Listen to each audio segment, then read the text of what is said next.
I want to be like Jesus. I want to act like Jesus, talk like Jesus, love like Jesus.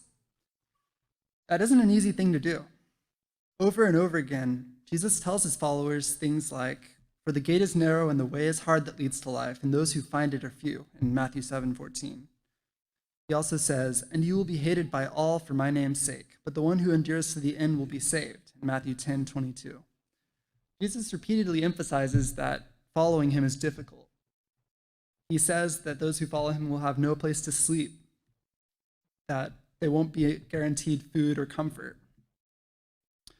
Why does following Jesus take such radical self-denial? The answer is because to love like Jesus loves, we have to be willing to go ridiculously far for everyone around us. That includes the people we like, but it also includes the people we don't like and total strangers. Let's read starting in Mark chapter 4, verse 35. On that day, when evening had come, he said to them, "Let us go across to the other side." And leaving the crowd, they took him with them in the boat, just as he was. And other boats were with him. And a great windstorm arose, and the waves were breaking into the boat, so that the boat was already filling. He was in the stern, asleep on the cushion. And they woke him and said to him, "Teacher, do you not care that we are perishing?" And he awoke and rebuked the wind and said to the sea, "Peace, be still." And the wind ceased, and there was a great calm. He said to them, "Why are you so afraid? Have you still no faith?" And they were filled with great fear and said to one another, "Who then is this that even the wind and the sea obey him?" And then in the start of Mark 5, they came to the other side of the sea, to the country of the Gerasenes. And when Jesus had stepped out of the boat, immediately there met him out of the tombs a man with an unclean spirit. He lived among the tombs, and no one could bind him anymore, not even with a chain. For he had often been bound with shackles and chains, but he wrenched the chains apart and broke the shackles in pieces. No one had the strength to subdue him. Night and day among the tombs and on the mountains, he was always crying out and cutting himself with stones. And when he saw Jesus from afar, he ran and fell down before him. And crying out with a loud voice, he said, "What have you to do with me, Jesus, Son of the Most High God? I adjure you by God, do not torment me." For he was saying to him, "Come out of the man, you unclean spirit." And Jesus asked him, "What is your name?" He replied, "My name is Legion, for we are many." And he begged him earnestly not to send them out of the country. Now a great herd of pigs was feeding there on the hillside, and they begged him, saying, "Send us to the pigs, let us enter them." So he gave them permission, and the unclean spirits came out and entered the pigs, and rushed down the steep bank into the sea and drowned in the sea. The herdsmen fled and told it in the city and in the country, and people came to see what it was that had happened. And they came to Jesus and saw the demon-possessed man, the one who had the legion, sitting there, clothed and in his right mind, and they were afraid. And those who had seen it described to them what had happened to the demon-possessed man and to the pigs.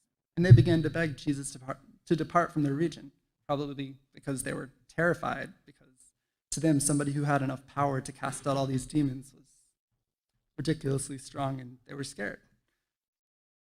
And as he was getting into the boat, the man who had been possessed with demons begged him that he might be with him, follow Jesus. And he didn't permit him, but said to him, "Go home to your friends and tell them how much the Lord has done for you. Now he has had mercy on you." And he went away and began to proclaim in the Decapolis how much Jesus had done for him, and everyone marveled. And when Jesus had crossed again in the boat to the other side, a great crowd gathered about him, and he was beside the sea. So the point of telling that story is Jesus sails all the way across the sea through a massive storm, one that everyone would have been terrified, one that was basically inescapable to fishermen like that, to a place where nobody really wanted him around. All the people who he came to were telling him to leave immediately. He did all that to help one person who could never do anything in return for him. After all, society had completely rejected this demon-possessed man. They didn't think anything of him. Then immediately after he helps the man, Jesus sails back. So the only purpose of this entire trip was to help one person. If we want to be anything like Jesus, we need to learn to love like he did.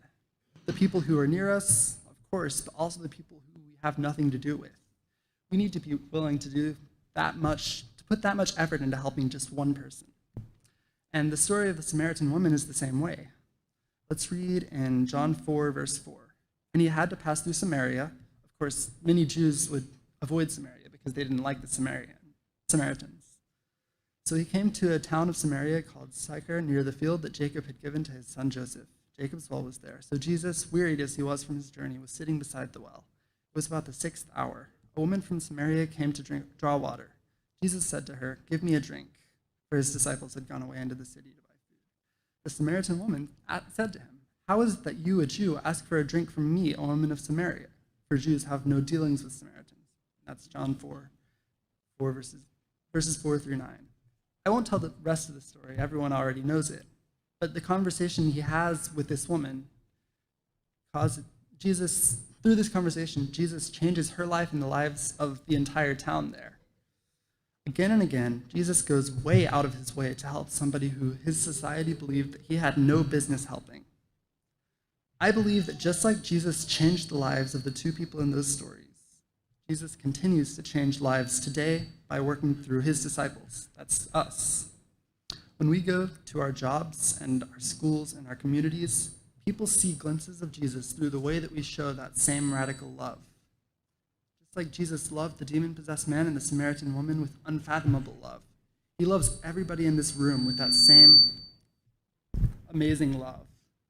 He wants all of us to be with him forever in eternity. But until then, let's do our absolute best to love like Jesus every single day, even when it isn't easy or comfortable. If you haven't been buried with Christ in the waters of baptism, Jesus loved you enough to die for you. He welcomes you into his church with loving arms.